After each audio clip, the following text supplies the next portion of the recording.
a pandemia, né, do Covid-19, tá bom? Então, essa lei aí serviu de base para as leis estaduais, municipais, tá, para poderem se adequar a esse enfrentamento.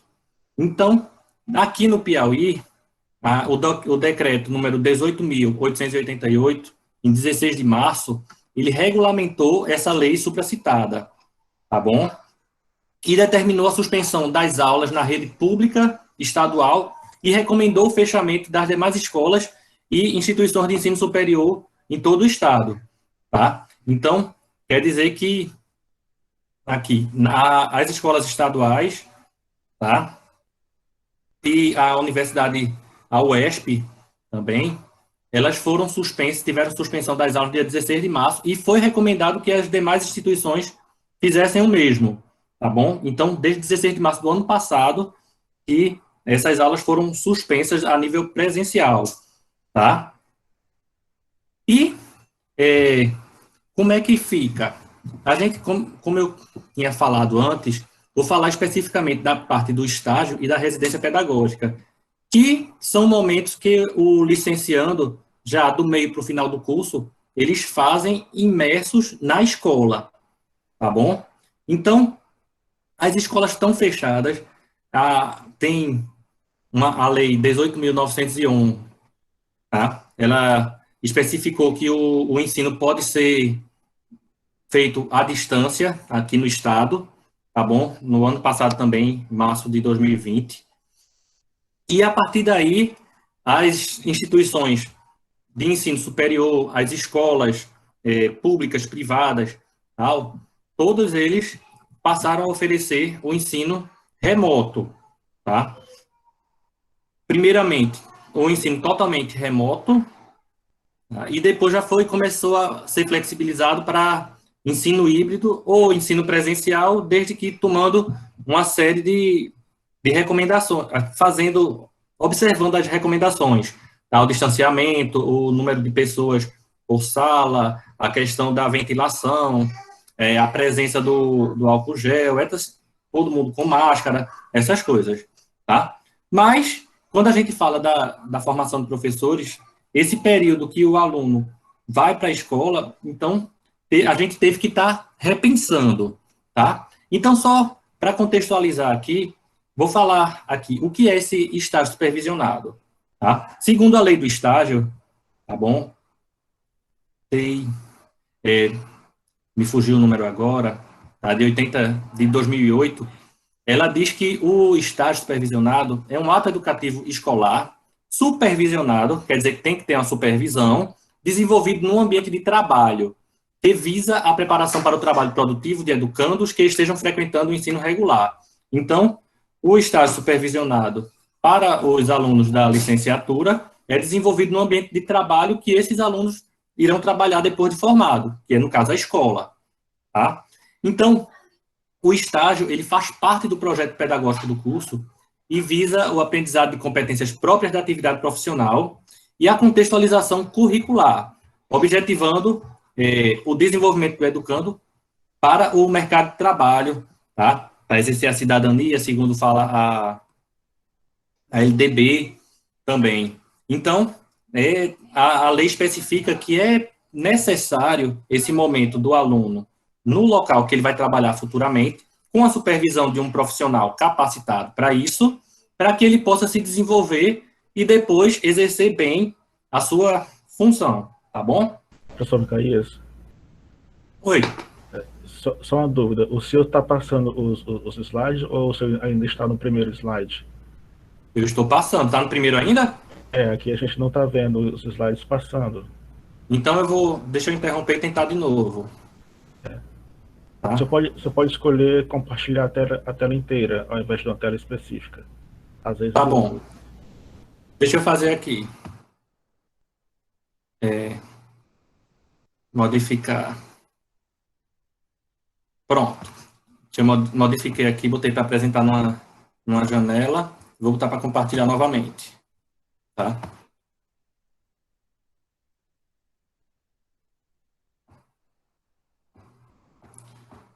Pronto. Veja, vamos ver se agora aparece. Tá aparecendo para vocês? Sim, sim, agora sim. Aí esse aqui é a formação de professores e o estágio supervisionado e a residência pedagógica. É esse? Sim, Pronto.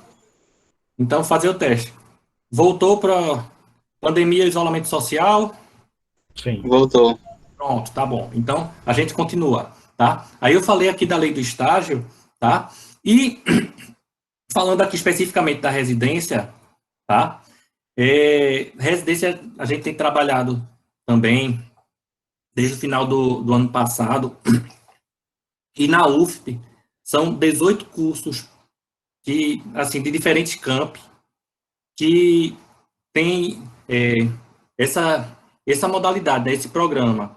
E assim, a gente está falando dele porque a residência, se ela integralizada, ela pode ficar no lugar dos estágios. O aluno tem como pedir a equivalência disso, tá bom? Aí por isso a gente está falando aqui na apresentação sobre ela também, porque são muitos alunos, cerca de 400 e poucos alunos, assim, da universidade que estão nessa modalidade. Então, o programa da residência pedagógica é uma das ações que integra a Política Nacional de Formação de Professores e tem o objetivo de induzir o aperfeiçoamento da formação prática nos cursos de licenciatura, promovendo a imersão do licenciando na escola da educação básica, a partir da segunda metade do seu curso. Então, tal como o estágio, o aluno que é residente, o licenciando residente, ele vai para a escola, tá? Para realizar suas atividades lá, tá bom? Pelo menos segundo a resolução, o edital da CAPES, é para fazer assim. Mas, como eu disse, com a pandemia, essa realidade foi modificada, porque as atividades estão ocorrendo de forma remota.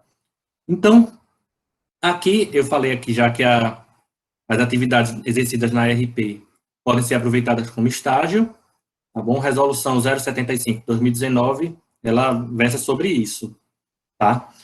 Aí, nessa realidade, o que é que a gente pode estar fazendo, como é que a gente pode estar trabalhando estágio e residência se está essa mudança tão grande? O que é que a gente pode fazer?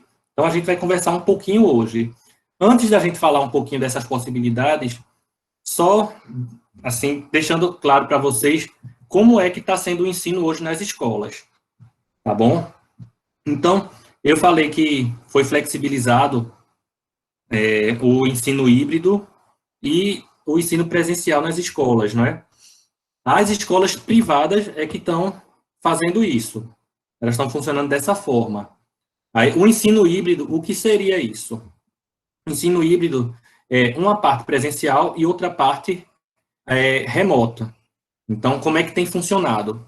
As escolas privadas, quando tem as turmas maiores, aí muitas delas, elas dividem a turma em duas partes, aí uma parte vai num dia, no outro dia vai a outra parte. A parte que está na escola, por exemplo, hoje, amanhã não vai. Amanhã ela vai acompanhar pela internet. As aulas são em tempo real, tá? São transmitidas em tempo real para os alunos de casa. Então, uma turma está na escola e a outra turma está em casa assistindo. No outro dia, inverte. E assim, e essas duas turmas não têm contato assim físico entre si. Então, sempre é a mesma turma naquele dia. Aí, isso porque se tiver algum caso, coisa assim, fica mais fácil de controlar e não passa para todo mundo. A escola fica com metade dos alunos no dia a dia dela, tá bom? Isso as escolas privadas têm funcionado assim. As escolas públicas, elas têm funcionado de forma remota, tá? Não tem ensino híbrido nas escolas públicas, não. É remoto mesmo. E esse ensino remoto tem ocorrido de formas diferentes, dependendo da escola, tá? Tem escola que tem realizado lives, certo? Funciona com o Google Meet, o Zoom. Aí, algumas escolas têm sido dessa forma. Tá? Tem outras escolas que os alunos têm mais dificuldade de acesso, assim, as escolas assim, mais de periferia, escola de interior, escola de zona rural. Aí tem funcionado, assim, não tem funcionado essa questão de live, tá? Aí funciona muitas vezes pelo WhatsApp. O professor tem grupo de WhatsApp com os alunos, aí manda material, aí às vezes manda vídeo, tal, tem feito trabalho dessa forma. E tem outros que não têm acesso de jeito nenhum. E como é que tem funcionado? Entrega de material impresso, tá? Aí vocês estão vendo assim que quando a gente compara o que tem ocorrido na escola pública com o que tem ocorrido nas escolas privadas, a gente vê que está uma diferença muito grande, tá? A gente já sabe que tem uma diferença assim também de recurso, tá? Assim, os alunos, de uma forma geral, da escola pública, eles chegam com um déficit maior em relação a diversas disciplinas, tal, e acaba criando um abismo ainda maior entre as escolas públicas e privadas com essa pandemia, tá? E quando a gente fala, principalmente dessa letra C, entrega de material impresso, tá bom? O professor faz uma lista de exercício, faz uma ficha, alguma coisa assim, aí entrega, o aluno uma vez por semana vai lá. Só que nem sempre eles devolvem para o professor ter um feedback, tal, e acaba ficando dessa forma, tá? Então, ó, os alunos, na maioria das vezes, eles acessam a internet por meio de smartphones e tem dificuldade de acesso. Tem muitas vezes, eu li até reportagem nesses dias, que tem aluno que só assiste, só faz as atividades uma vez na semana. Por quê? Porque o celular, o smartphone, é do pai ou da mãe que vai trabalhar e precisa de levar. Então, o filho fica em casa sem o acesso. Então, a gente vê que está situação bem precária, tá bom? Então, ó, diante dessa situação que a gente tem visto, veio uma questão, a questão de pesquisa aqui que a gente está trabalhando. Como trabalhar a formação dos futuros professores imersos nessa atual situação? A atual situação que estou falando aqui, especificamente das escolas públicas, tá certo? O segundo tópico aí. Então, o que é que pode ser feito?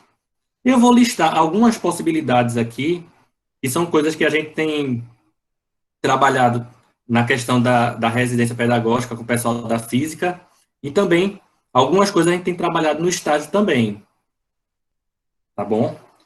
Aí, quais são as possibilidades? Se tem o acesso às lives, se o aluno consegue acessar, acompanhar isso, aí tem essas diversas possibilidades aqui. Utilização dessas plataformas digitais, tal. Pronto, a gente agora, nesse momento, estamos usando o Meet, Google Meet. Aí, isso daí pode ser transmitido pela internet, o aluno acompanhar pelo YouTube. Então, fica talvez mais leve para eles, tá? Então, quais são essas plataformas que têm sido usadas?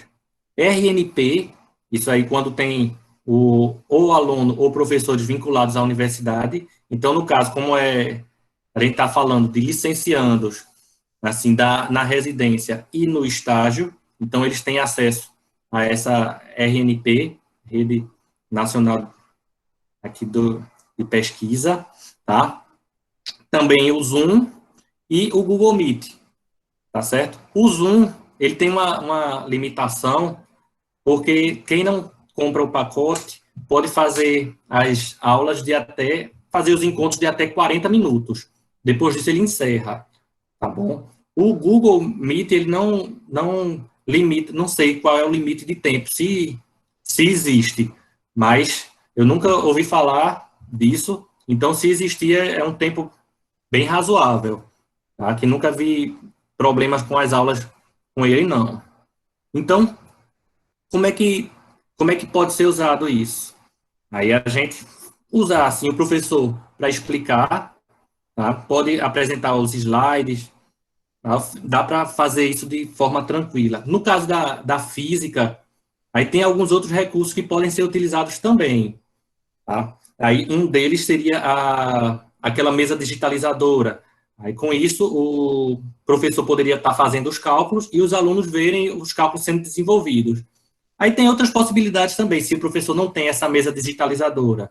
Aí pode colocar o celular apontando para um papel e ele fazer a conta no papel, ou alguns professores também têm um recurso desse de quadro mesmo, desses quadros em casa, quadro branco, e coloca a câmera apontando para o quadro e ele vai explicando no quadro. Isso aí é como tem ocorrido nas escolas privadas, né? As escolas privadas são assim, a câmera fica apontando para o quadro, tá? Ligado ao computador também, o professor pode passar vídeos, etc. E quando vai dar explicação no quadro, a câmera está apontando para lá e o aluno que de casa consegue acompanhar junto, tá bom? Outra possibilidade de atuação, de formação desses professores nesse período remoto, assim, de atividades que eles podem fazer, são, no caso, a gente está falando aqui com o pessoal da física, especificamente, uns simuladores. Eu coloquei aqui 2 tipos de simuladores.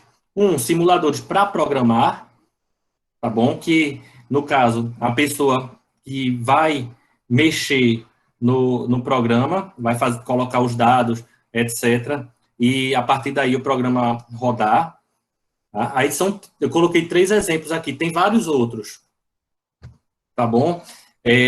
Um aqui é o Python.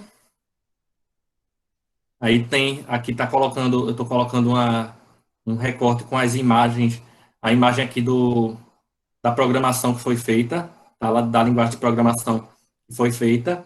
Aí com isso, dá para fazer vários experimentos, assim, na sua maioria de mecânica. Fica tranquilo, tá? Para a parte de mecânica. Outro também que é bem interessante é o Tracker. O Tracker, a pessoa pega um vídeo, ela mesma pode gravar o vídeo jogando alguma coisa, ou chutando uma bola, assim. E a partir desse vídeo, dá para ser trabalhado a questão da física. Coloca alguns dados, assim, e dá para fazer essa simulação, mostrando como é que funciona o movimento, aí calculando velocidade, etc.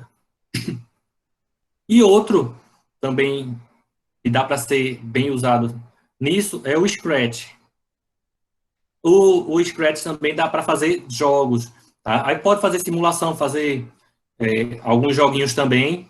Aí são esse aqui são alguns tipos de simuladores, tá? Que o professor, assim, se tiver, tem até uns tutoriais explicando, tem uns vídeos mostrando também como é que se faz, isso tudo na internet, dá para a pessoa que tem curiosidade, que tem interesse, mexer, tá? E aprender, tá certo? O Tracker é o mais fácil aqui desses 3, tá? Mas os outros 2 não são impossíveis também não, tá bom? Então, esses aí são aqueles que o professor, ele cria a simulação, vai fazer o programa rodar de acordo com o que ele quer, tá bom? Mas já tem alguns outros que já vêm prontos. Aí, no caso, esses daqui são alguns exemplos que o professor pode baixar o simulador já pronto e, a partir daí, aplicar com os alunos. Então, é interessante esses simuladores porque eles estão fazendo a vez do experimento, tá bom? E a gente sabe, física é uma ciência experimental. Aí, se não tem como estar fazendo as atividades assim, no laboratório, na sala de aula, então esses simuladores já estão ajudando muito nisso. Tá? Também tem aquela situação do professor, do estagiário, do residente, passar os desafios para o aluno, pedir para que eles gravem um experimento também, alguns alunos já fizeram isso. Aí, quando os alunos da escola respondem, saem coisas muito boas, tá certo? Então, também fica como uma outra dica para vocês, passar atividades, dizer quais são os materiais, o que é que deve fazer, tal, e propor para que os alunos possam fazer isso. Tá? Então, ó, esses 3 aqui, o mais conhecido desses é o FET do Colorado. Tem não tem só de física, não. Tem de física, tem de química, tem de biologia. É bem legal. Pega a parte, tem de física moderna, tem toda a física tem simulações dele. Dá para baixar, dá para rodar pela internet também. Tá? É bem legal. Esse que tem o símbolo tipo um átomo, isso aí é o Física em Mãos também. Aí tem isso aqui, dá para você baixa no Google Play, tem as simulações e tem outras coisas também que auxiliam o professor, tá? E esse outro Virtual Lab também várias simulações disponibilizadas que o professor pode olhar qual é o conteúdo dele, tá? E utilizar nas suas aulas. Só a dica é que vocês tentem utilizá-los antes de aplicar na sala de aula, tá bom? Para ver como é que funciona direitinho, o que é que pode ser abordado, como é que você pode trabalhar com isso em sala, tá bom? Então, isso aqui são algumas possibilidades, tá? São coisas que os alunos têm trabalhado nos estágios, na residência, e assim, e o retorno deles tem sido bem legal, tá? Tem muita gente que tem trabalhado com gamificação, tá? É até isso que eu vou falar. Gamificação vem de jogo. Então, é como se fosse uma disputa mesmo. E essa tem algumas coisas que a gente pode trabalhar. Dá para usar o simulador como uma das partes dos desafios, mas tem também outras coisas que a gente pode fazer, jogo de pergunta e resposta, etc. Aí tem vários tipos, tá? Aí tem o Google Forms, são os formulários do Google. Esses daqui, todos eles são interessantes, porque eles apresentam o resultado no final. Aí fica legal da gente discutir, já tem um retorno na hora. Aí é interessante, aqui o Google Forms dá para ter uma possibilidade bem ampla, fazer pesquisa, fazer avaliação, dá para fazer uns testes com os alunos, uns desafios também, tá? Tem sido muito usado. Aí Kahoot, quizzes são jogo de perguntas, quiz mesmo, perguntas e respostas. Aí você tem uma pergunta e aparecem as opções. Você escolhe, aí erra ou acerta. Tá? Aí vai quantificando isso de acordo com. Aí vai dizendo qual equipe acertou, ou então aparece uma pergunta para as duas equipes, aí quem responder primeiro certo, vai contando ponto, e assim vai. O Quizlet, esse aqui, também dá para ser feito dessa forma, tem umas plaquinhas que o professor coloca a pergunta e coloca a resposta. E ele mesmo vai misturando as respostas de modo que aparece uma opção certa de acordo com a... Pronto, digamos, a gente fez isso, uma aluna do estágio fez isso na última aula da gente, na segunda-feira. Foi bem participativo, bem legal. Dividir a turma em duas equipes, no caso, e de acordo com a quantidade de pessoas da equipe, ia aparecendo a pergunta e cada um tinha uma resposta. Aí, se a resposta fosse daquela pergunta, o aluno marcava. Se não fosse, esperava outro do grupo marcar. Aí, de acordo com as opções dadas, o grupo fazia o ponto ou não, se acertasse, tá? Esse aqui de baixo é aquelas nuvens que o pessoal tem usado muito, é o Mentimeter, tá? Ele diz a incidência de resposta.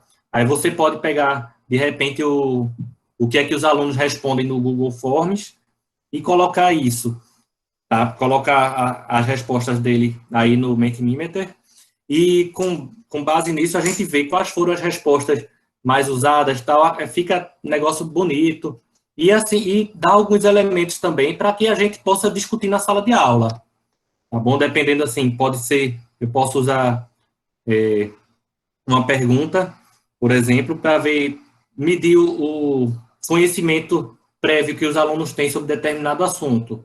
Aí eu peço para os alunos dizerem uma palavra sobre tal coisa. Aí os alunos dizem, depois a gente coloca assim, a gente vê a incidência de respostas. E a partir daí a gente vai trabalhando o que é para a gente trabalhar. Tá? Se eles estão com uma proposta boa, do conhecimento prévio já está bacana, então, ótimo, a gente fortalece aquilo. Se eles estão, assim, com os conceitos errados, então a gente vai tentando corrigir com base naquilo que eles disseram, tá bom? Aí dá para ser feito dessa forma também. E o interessante, gente, é que, como é uma situação nova, então, os alunos, assim, os licenciandos, os residentes, eles têm ido atrás de coisas novas e tem aparecido, assim, muitos softwares legais, muitas propostas boas, tá? E isso aí tem sido algo bem legal, porque tem levado coisas novas para a sala de aula. E os alunos na escola, eles estão bem desestimulados, tá bom? Eu acho até que você mesmo aí que está assistindo também, mais de um ano sem estar encontrando com a turma, acaba sendo as aulas um pouco chatas. Fica aquelas aulas só via internet, ficar sentado de frente ao computador, ou celular, tablet, o tempo todo, acaba sendo cansativo. Então, aí essas propostas de gamificação, tal, tornam a aula um pouco mais dinâmica e diminui, assim, um pouco o nível de estresse dos alunos.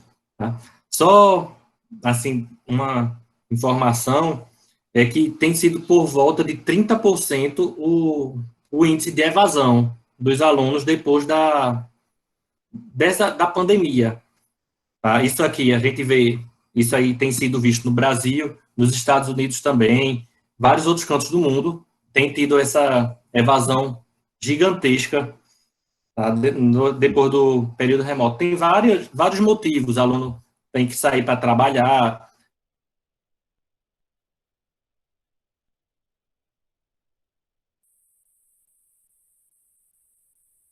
fatores assim que têm afetado isso, tá bom? E aqui, ó, uma outra possibilidade também são os usos das redes sociais. YouTube também é uma coisa que tem sido muito usado.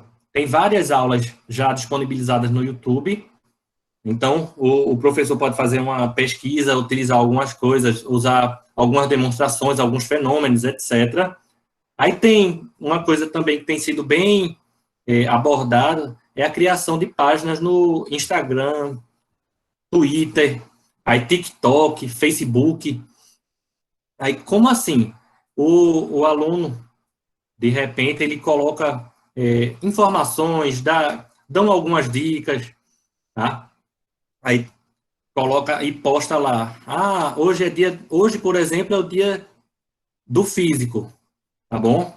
Então, a gente viu postagem em um monte de canto sobre isso, tá? Aí pode colocar uma curiosidade, pode colocar algo falando sobre um determinado fenômeno, um videozinho, tal. E isso é bem legal, porque os alunos acompanham muito as redes sociais. Os alunos, estou falando das escolas, os residentes, os estagiários, também todos eles, assim, o pessoal jovem, de uma forma geral, tem muito contato com essas redes sociais, e isso aí acaba sendo, sei lá, se colocar numa linguagem mais próxima dele, acaba sendo um elemento motivador, e algo que ele vai acompanhar, tá? Então, isso aí também tem sido bem utilizado, tá bom? O TikTok dá para fazer uns videozinhos curtos, então, bacana também para fazer divulgação de alguma coisa da física. Ah, você sabia que tal coisa acontece assim? Tal, aí faz uma demonstração, dá para ser utilizado de uma forma assim bem legal também. Tá? Eu tinha falado já de WhatsApp.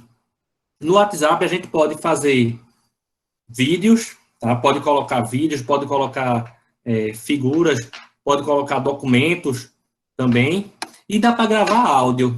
Então, eu tive aluno que falou que estava fazendo tipo podcast no WhatsApp, nas turmas dele, do estágio. Então, ele gravava o áudio lá, falava alguma informação. Ah, gente, vocês sabiam que tal coisa, tá alguma curiosidade, e os alunos iam acompanhando bem, tá bom? Então, ó, tem várias possibilidades aqui. Eu coloquei esse último, aqui, esse quadrinho aqui do Batman, tá? Porque tem uns memes também. Meme eu acho bem legal, porque passam uma informação e com um certo humor. E acaba isso aí gerando um interesse do aluno, ou bota uma pulga atrás da orelha, tal. E é bem legal também isso. Mostrar que, de repente, pode ser... aprender alguma coisa assim sobre física pode ser algo divertido também. Então, falar aqui um pouquinho das considerações, falar algumas considerações. Tá? Lógico que aqui eu fiz só um levantamento assim, rápido, pequeno, até porque a gente tem aprendido muito nesse momento. Mas essas possibilidades são coisas concretas que eu tenho vislumbrado na atuação na residência e no estágio. E isso daí, a gente muito preocupado com a questão da formação dos alunos, dos licenciandos, essas possibilidades aí foram bem legais, porque esses alunos puderam trabalhar os conteúdos que eles iriam trabalhar na sala de aula, eles tiveram que aprender dominar outras técnicas, uns softwares, outras situações assim, para se adaptar para o momento, e, de uma certa forma, geraram o interesse dos alunos, tá bom? Então, a gente vê aqui, os estágios supervisionados e a residência pedagógica eles possibilitaram a inserção dos alunos, no caso dos licenciandos, na realidade do contexto atual. Então, tinha uma discussão, como é que vai ser feito o estágio, como é que vai ser feita a residência, se as escolas estão funcionando de forma remota. Então, inserimos esses alunos nas escolas de forma remota, sempre conversando com os professores, mostrando assim, dando algumas sugestões. Tá? Os alunos estão vendo como é que as escolas estão funcionando, e a partir dessa vivência, desse olhar deles, eles estão propondo coisas novas. Tá? Inclusive, hoje eu vi um elogio de uma professora lá, que é uma que está recebendo estagiários, ela parabenizando os estagiários pela criatividade, pelo interesse, por estarem trabalhando lá com afinco, porque isso tem sido legal para eles, porque os professores das escolas também têm aprendido muito. É um momento de aprendizado bem grande, tá? Todos os envolvidos estão aprendendo muito. Os alunos de casa, eles estão, estou falando dos alunos da escola, eles estão aprendendo, assim, da forma como o ensino está ocorrendo, dá para ter um aprendizado também. Os professores da escola também estão aprendendo a trabalhar de forma remota, estão tendo acesso a outros programas, a outras metodologias, tá certo? Está sendo feito meio que forçado pelo momento, mas está sendo feita uma reciclagem com esses professores. E os alunos, no caso, os universitários, os residentes, os estagiários, eles estão pegando uma experiência bem válida para esse momento. Eu acredito que essa questão de ensino remoto, ensino híbrido, vai ganhar muito mais força com o final da pandemia também. Não vai deixar de ser ofertado. Então, quem tem essa vivência, quem sabe como é que trabalha nesse momento, então já vai ter um diferencial. Tá bom? Outra coisa, o ensino remoto, híbrido, ele apresenta uma vasta gama de possibilidades para a ação docente. Então, a gente falou algumas delas aqui, e tem outras. Tá? A gente vê, se a gente procurar todos os dias uma live ou um curso online sobre a parte de física, de educação, a gente acha. Tem muita coisa sendo ofertado. Isso daí a gente tem procurado mais, porque tem essa necessidade, e a gente viu que as possibilidades, assim, para atuação nesse momento, então, têm sido bem variadas, tá? E uma coisa que também que ficou, assim, bem explícito, é a necessidade de aprendizado e de utilização das novas tecnologias de informação e comunicação. O ensino está sendo de uma forma remota, então a gente tem que estar adequado para esse momento. Então, é necessário que a gente saiba utilizar as ferramentas, que a gente conheça as ferramentas. Então, isso daí tem sido bem escancarado nisso. Tá? Não tem como a gente ficar alheio a essa realidade. E aqui, uma consideração bem válida que a gente já tinha comentado de leve assim, são que os licenciandos, eles estão auxiliando na questão de reciclagem e capacitação dos docentes da educação básica e na motivação dos estudantes. Assim, o professor, não estou ocupando o professor, assim, porque muitas vezes ele nunca teve acesso ao trabalho dessa forma. Então, é algo muito novo para todos nós. Então, aí, os licenciantes que já são pela geração X, Y, geração alfa, a gente vê que já nasceram imersos na tecnologia, muitos deles, tal, tem uma facilidade maior. E acabam, com isso, agregando conhecimentos que muitas vezes o professor não teve acesso, o professor da escola não teve acesso. E essa troca tem sido bem válida, tá bom? Isso aqui eu tenho achado muito legal a questão do estágio e da residência nesse momento, porque a gente percebe muito claramente essa troca entre os licenciandos e os professores. Não fica o licenciando muito preso à forma, talvez, muito tradicional do professor trabalhar. O próprio licenciando tem proposto algumas coisas e os professores estão muito abertos a isso, tá? Então, era isso aqui que a gente queria comentar um pouquinho com vocês. Eu tinha dito que tinha fugido o número da lei do estágio, lei número 11.788, tá? Aqui as referências que a gente usou aqui, tá bom? E é isso aí, tá? Quero agradecer a vocês por terem ficado aqui para ouvir um pouquinho isso. E quem quiser perguntar, quiser fazer algum comentário, tá? Estamos disponíveis.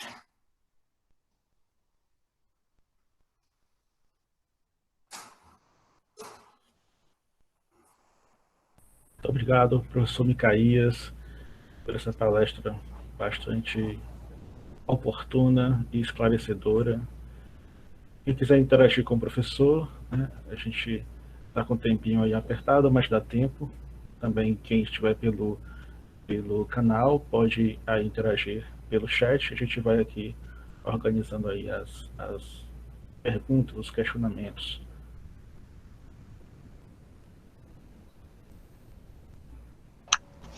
Boa noite, professor Micaías. Tudo bem? Como é que está o senhor? Ô, Edson, satisfação lhe ver. Tudo bem. Graças a Deus. Professor, essa questão do estágio, acho que até teve um contato no começo do ano passado, até a gente tinha dado algumas dicas, né, do que estava acontecendo, né? Você lembra daquela vez que você me ligou, né? Eu disse assim, eita, Micaías, eu estou preocupado porque a gente está vendo que o sofrimento, né, tanto dos professores quanto dos alunos, nessa pandemia era de uma gama que ninguém conseguia sequer mensurar, né? Já existia pessoas e grupos que estavam pesquisando o que é que realmente estava acontecendo, a gente tem até alguns dados dessas ocorrências, né? Claro que ela veio num processo evolutivo, né? Porque foi uma transformação, né? Foi uma mudança, uma quebra total da forma de repente, né? Totalmente, né? A forma que se vinha trabalhando anteriormente, né? Ela foi quebrada, né? Se descobriu coisas que nem se imaginava que éramos capazes de fazer, né? Isso foi encontrado agora nessa pandemia. Descobrimos que essa geração alfa, né? Que você falou aí, ela também estava pobre, né? Da questão da utilização. Ela tem facilidade e, ao mesmo tempo, ela tem dificuldades, né? Por exemplo, com relação a algumas ferramentas educacionais, a gente tem de estar se encaminhando. Ela não consegue, por exemplo, colocar uma tarefa no Google Class, né? Que é uma outra ferramenta que a gente utiliza, né? E aí a gente tinha que ensinar o aluno, além do conteúdo, ensinar o aluno como colocar aquela sua tarefa lá no Google Classroom, porque ele, mesmo sendo da geração, né, nativa, ele encontrou as dificuldades, né? De professor não vou nem falar, porque esse sim, coitado, foi colocado numa situação extremamente complicada, porque ou ele aprendia, e ele teve de aprender, né? Aquela história de trocar a roda do carro com o carro andando, né? Teve de aprender a coisa acontecendo, né? E foi um processo muito, muito rápido, né? E eu acho que a gente progrediu e aprendeu muito com essa pandemia. E no estágio, aqui acho que deve ter bastante aluno aqui de estágio, eles podem dar os testemunhos, houve muita aprendizagem, né? Houve muita coisa que a gente não sabia nem que a gente era capaz de fazer, né? Ô Edson, e mudou totalmente o status da educação à distância, viu? Mudou. E com desconfiança, hoje em dia, mudou demais essa forma que viam a EAD. Aí isso é também algo positivo, assim, que a gente pode tirar do momento. Mas, pô, felicidade, você é uma pessoa que sabe muito e tem muito a nos oferecer, graças a Deus. Tu tá de parabéns aí com a palestra ótima. Obrigado. Eu acabei cortando tua fala, viu? Me desculpe. Um abração, meu amigo, velho. Beleza. Tinha uma outra pessoa que estava com a mão levantada, mas parece que abaixou. Fernando Pereira. Sim, professor. Eu queria saber sobre as plataformas que você falou, se alguma delas são gratuitas ou algumas são pagas. Essas plataformas têm de todo tipo, tá? Assim, o Google Classroom, ele tem os pacotes pagos, e eu acho que, eu não sei nem se tem o grátis também, mas o pago tem algumas ferramentas a mais. Aí eu falei do Google Meet, o Zoom, dá para ser usado de forma gratuita. A maioria deles eles podem ser usados de forma gratuita, só que tem algumas limitações. Por exemplo, hoje em dia, o Google Meet, ele permite até 100 pessoas. Se fosse uma versão paga, daria para fazer até 250 pessoas. Entendeu? Aí, mas dependendo do que o professor queira, com a quantidade de alunos dele na turma, então dá para usar tranquilamente, de forma gratuita. Mas tem a parte paga também. O Zoom, eu falei, se for a versão usando ele de forma gratuita, pode fazer reuniões de até 40 minutos. No caso, se essa palestra aqui fosse, essa conversa aqui fosse no Zoom, já teria acabado. Tá? Porque, a não ser que fosse um pacote pago. No caso, o YouTube ou a coordenação da física da EAD, se tivesse esse pacote, então, aí isso daqui ficaria mais tempo. Mas tem para os dois tipos, o público e tem quem paga, né, pelo pacote também. Professor, outra pergunta. Eles podem ser usados, eles podem ser acessados tanto do computador quanto do celular? Sim, agora tem... Tem limitação, né? Tem limitação e assim, e normalmente, quando é pelo celular, você tem que baixar o Zoom, baixar o Meet. O Meet eu nem lembro se... Acho que o Meet pode ser pelo Google direto, não precisa baixar. Algumas configurações do Android já vem com o Meet embutido, não precisa instalar. Agora, outros precisam instalar o Meet também. Pois é. Aí eu tenho o Zoom, precisa instalar. Aí tem outros, o WebEx, sei lá. Aí também... Hoje apareceu uma gama gigantesca de ferramentas de versões desse modelo. Tem uma infinidade. O próprio Estado, algumas instituições criaram as suas próprias plataformas de transmissão também, né? Então, tem muitas. E, do jeito que você falou, tem para tudo. Tem gratuito, tem pago, depende do que você quer. Pois é, aí assim, até o Edson falou do Estado. O Estado e a Prefeitura tem o Mob Família Mob Educa, tá? Que são é tipo o Google Classroom da rede, tá bom? Então dá para o professor, ele consegue material na plataforma, o aluno baixa o material, ele acompanha a turma, faz chamada, etc. Tem algumas ferramentas interessantes, assim, tá bom? Professor Micaías, a Jaiane aqui está acompanhando a gente pelo YouTube, ela fez uma pergunta. Queria perguntar ao professor Micaías qual a opinião dele sobre a abertura de uma nova disciplina sobre tecnologias no ensino. Se é viável, se depois de toda essa sistemática da pandemia é algo a se pensar. Não, eu não acho que é viável, não. Eu acho que é necessário, porque é uma demanda real. E assim, até, até comentando um pouquinho aqui a pergunta do Adriano, que eu estou vendo aqui no chat, a chance do ensino híbrido ficar pós-pandemia seria uma saída para diminuir a diferença entre o ensino público particular, o ensino particular e o público. Então, o professor vai ter que usar essas ferramentas. Eu acho que é algo assim sem volta. Então, mesmo que tenha um ensino presencial, mas vai ser cada vez mais requerido essas plataformas para disponibilização do material, etc. Aí o povo da Xerox aí é que vai sofrer mais ainda com isso, tá bom? Porque vai ser tudo digitalizado, essas coisas. Então, eu acho, Jaiane, que é necessário isso. E até porque a gente viu que tem uma possibilidade muito grande. Aí, às vezes, acaba, quando, por exemplo, na informática para o ensino de física, eu tive informática na graduação, a gente viu Pascal. Rapaz, eu só usei, eu particularmente só usei Pascal naquela disciplina, não usei mais para nada, tá bom? Então, às vezes, tem umas ferramentas que são trabalhadas na universidade que, no final das contas, a pessoa não usa na escola. Então, a gente vê que tem outras coisas que têm sido utilizadas mais na escola, tá? No dia a dia do professor, e essas coisas também seriam interessantes que a universidade abordasse.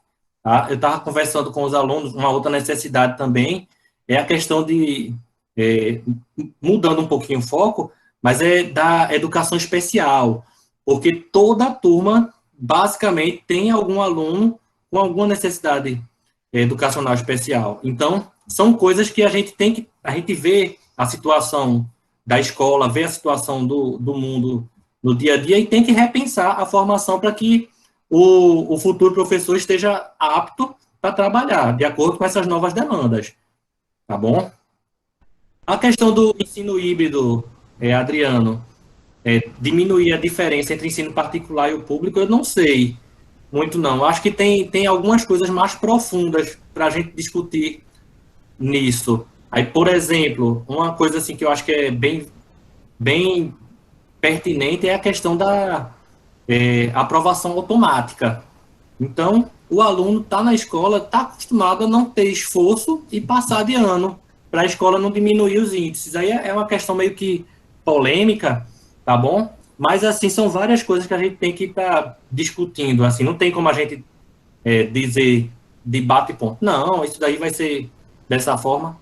Não, mas é algo que pode melhorar, assim, ou de repente até aumentar, não sei, depende da forma como seja feito. Tá? Professor, boa noite. Boa noite. Inclusive, a BNCC já quer que o aluno seja protagonista, né? Nesse ponto aí, eu acho que a aula remota vai, de certa forma, direcionar para isso sempre, né? A gente vai sair um pouquinho do pedestal de professor e eles vão desenvolver o aprendizado deles. Eu acho que a pandemia, nesse ponto, o ensino híbrido ajuda essa iniciação aí. Pois é, Eduardo, mas aí, pronto, tem o Edson também, que dá aula na educação básica, tem alguns outros professores que dão aula no ensino superior, o Edson também, na EAD e tal. Aí eu digo assim, e as aulas da gente, que muitas vezes o aluno fica com a câmera desligada e a gente não sabe se o aluno está lá ou não. Como é que vai ter um protagonismo assim? Que às vezes para o aluno falar, a gente tem que citar nominalmente o aluno e muitas vezes a gente cita e não tem a resposta, tá bom? Então, aí é meio complicado, assim, dado. Tá entendendo o que eu tô falando? Não, entendi. Tem uma coisa que também, eu acho que o Adriano tentou fazer esse levantamento, é a questão com relação a essa volta, eu até dei uma entrevista lá em Caxias, num jornal lá local, e aí eles fizeram essa pergunta para mim, porque lá tinha uma previsão de voltar no ano passado, em agosto. E eu cantei a pedra em maio que não voltava. E se voltasse, não seria igual do que era antes. Né? Uhum. Eu cantei a pedra que o governo dizia que ia voltar em agosto do ano passado, como ele está agora novamente com essa história que vai voltar em junho desse ano. E eu, de novo, estou colocando aqui novamente a pedra, como de restaurante, vou cantar a pedra novamente, não volta. Porque para voltar eu preciso de um plano de retorno. Esse plano de retorno ele tem que ser colocado como a coisa vai realmente acontecer. Porque as escolas particulares criaram o seu plano de retorno. Né? Que essa diferença que o Adriano está falando, né? Porque a escola privada está na frente, ela estabeleceu a modalidade híbrida porque o momento exige isso, porque eu não posso trabalhar, quem aqui é da escola básica sabe, nós temos as salas superlotadas, né? Então, salas que é para caber 30 alunos, nós temos 45, 50. Né? Então, você imagine aí numa situação que nós vivemos hoje de pandemia, onde se pede um distanciamento de, no mínimo, 2 metros entre cada indivíduo, como é que eu vou colocar numa sala que antes cabia 30 e tinha 50? Como é que eu vou colocar esse aluno? Isso aí é verdade, professor Edson. Verdade mesmo. Então, na realidade, se for voltar, como é que vai voltar? Como é que será esse retorno? Então, até hoje, se vive sem um plano realmente de retorno. Por isso que eu acho que o governo está tomando as suas medidas. No Brasil inteiro, quando se fala no ensino público de voltar, são N problemas, porque o plano não é realmente coerente com o que temos dentro da estrutura. E como você falou, então, essa parte que está sendo trabalhada dentro dos estágios, ela é fundamental porque exatamente estamos preparando os nossos alunos de estágio e residência para o que a gente está colocando que vai ser o futuro. E o nosso futuro, provavelmente, vamos dar continuidade a essa modalidade. Por isso que eu sempre digo por menina aí, não esqueça isso aqui. Isso aqui vocês vão ter que levar para a vida. Isso aqui é algo que vocês vão aprender. Né? E vocês estão levando sorte que estão aprendendo na graduação algo que os professores tiveram de aprender na pancada, dando aula no dia a dia. Ainda hoje tem professor que não aprendeu. Você tem ideia. Eu, por exemplo, tem professor que é relutante. Exatamente. Eu faço formação de professores nas escolas, é uma resistência terrível. Não quer usar um formulário. Para usar o WhatsApp, é na pressão, professor, pelo menos no WhatsApp você conversar com o aluno, passar um áudiozinho explicando o conteúdo. Então, eu consegui, por exemplo, um professor da década de 90 fazer vídeo usando o celular para ensinando o menino a fazer as questões. Olha só, ainda consegui isso, né? Mas, como o Cristiano está falando, tem gente ainda que é relutante. E nós não vamos. Esse aqui é o momento que vai ser... É um divisor de água para a educação brasileira. Esse aqui foi essa situação. Nós vamos ter de ter uma nova forma de trabalhar a educação brasileira. Nós estamos, eu acho que nós estamos no caminho certo. E estamos se desenvolvendo para isso. Senhores, a discussão está muito boa, mas nós já estamos com o tempo um pouco esgotado. Então vamos à última participação do participante Ricardo, que levantou a mão aqui várias vezes. E aí a gente encerra aí a participação das perguntas e a palestra do professor Micaías. Infelizmente estamos com o tempo estourado. Por favor, Ricardo. Pronto, obrigado, professor Demir. É sobre toda a temática, realmente, todo levantamento que foi dito, realmente é de essencial importância. Até minha pergunta já foi respondida já agora há pouco por a moça que estava no canal do YouTube sobre a importância dessa nova meio de comunicação agora virtual de sala de aula, que foi bem complicada para a gente se adaptar. Principalmente, mesmo nós que estava já à distância, que já trabalhava à distância, ficou totalmente à distância, aí praticamente sobrecarregou. A gente pode ver isso até nos próprios alunos das escolas normais. Os professores têm muito assunto para eles, igual para nós também, agora da universidade, muito assunto para a gente responder virtualmente, porque agora, aquele negócio, estamos em casa, né? Todo aplicativo serve para dar aula. E outra coisa, professor Edson, uma coisa que eu queria fazer também, Micai, sobre os aplicativos pagos, que o rapaz falou. Esse que o professor Edson aqui, que é o Mix, para a gente desfazer o fundo, colocar outro, ele é pago para isso? Não, não. Não, tem a opção ali, dá para você mexer nos 3 pontinhos ali do lado, aí tem alterar plano de fundo, tá? Aí dá para ser feito isso. Mas isso aí é até o que o Edson disse, essas ferramentas são novas, então a pessoa vai aprendendo quando vai manuseando, tá bom? O Edson estava com um plano de fundo aí bonito, tá? O que a gente percebe não sei se foi algo já disponibilizado no próprio Meet, mas tem essa... Já veio na própria configuração, depende muito do mecanismo que está usando. Pois, olha, Edson, eu gosto muito, eu trabalho, tenho um canal, eu faço muita edição de coisas, mas essa parte de edição de fundo eu sempre quis botar nos meus vídeos, eu nunca sabia, e agora, com esse curso, eu aprendi agora, acabei de aprender. Estou dizendo que tu é rico aí no chat aí, por isso que tu tem essas coisas. Pensei que era pago, por isso que eu nunca tinha botado. Não é gratuito, ele já vem nas próprias configurações. Você não tinha uma pergunta aí pro professor Micaías, tá? E aí, Cristiano, tudo bem? Rapidinho. Professor Idemir, o que você acha? Você acha que daqui a um tempo a RP vai substituir a residência pedagógica, vai substituir o estágio, assim? O que você acha? No caso, para o Udemy ou para mim? Pro senhor. Ah, certo.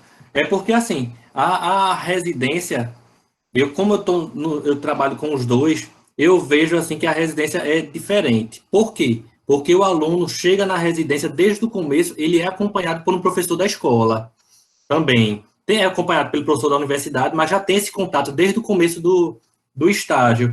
Então, de uma forma geral, fica um contato bem mais próximo, tá? Assim, não é aquela coisa do aluno chegar na escola e o professor tirar férias, feito acontecia muitas vezes no estágio. Na residência não é assim. O aluno tem participação no planejamento, etc. É assim, eu vejo como uma qualidade maior, tá bom? Mas eu não sei se vai ter como dar conta de todos os alunos que tem. Assim, até porque tem aluno que tem a disponibilidade de tempo bem curtinha, por causa de trabalho, etc. Aí eu não sei se essa modalidade vai englobar todo mundo. Mas, assim, se o aluno tem condições, tem possibilidade de estar fazendo a residência pedagógica, assim, hoje em dia eu vejo como uma formação um pouco melhor do que do estágio. O estágio, a gente tem trabalhado, tem se esforçado tudo, mas o contato dele com o professor da escola não é o mesmo. Tá entendendo, Cristiano? Tá? Muito bom lhe ver também, viu, cara? Valeu, professor, valeu. Então, Ildemir... Vamos para outra, né, Ildemir? Perfeito. Pois é, eu quero agradecer vocês, assim, ao convite. É sempre bom a gente estar trocando uma ideia, assim, e principalmente na área de ensino de física, que muitas vezes é meio que colocado de lado, tá bom? Tem mais trabalhado a parte da física, da pesquisa física dura, então é bom que a gente dá para discutir um pouquinho, também mostrar um pouquinho o que é que a gente tem trabalhado. O Idemir também é rico também, olha o tamanho desse headphone aí, ó. Rapaz, estou dizendo. Rapaz. Eita, Cristiano. Gostaria de agradecer ao professor Micaías pela palestra. Ó, meu! A todos vocês pela participação. Olha o Pedro Ícaro aí. Agora a segunda palestra, gente, a gente vai acompanhar via YouTube, viu? Segunda palestra aí vai ser no nosso canal, o link já está aí no chat. Obrigado aí a todos pela participação. Vamos lá, segunda palestra agora com o professor José Ricardo, do IFP. Ok? Muito obrigado, professor Micaías. Parabéns pela palestra, foi um sucesso. Muito obrigado. Obrigado a todos. E vamos lá continuar assistindo agora a segunda palestra no nosso canal da Física.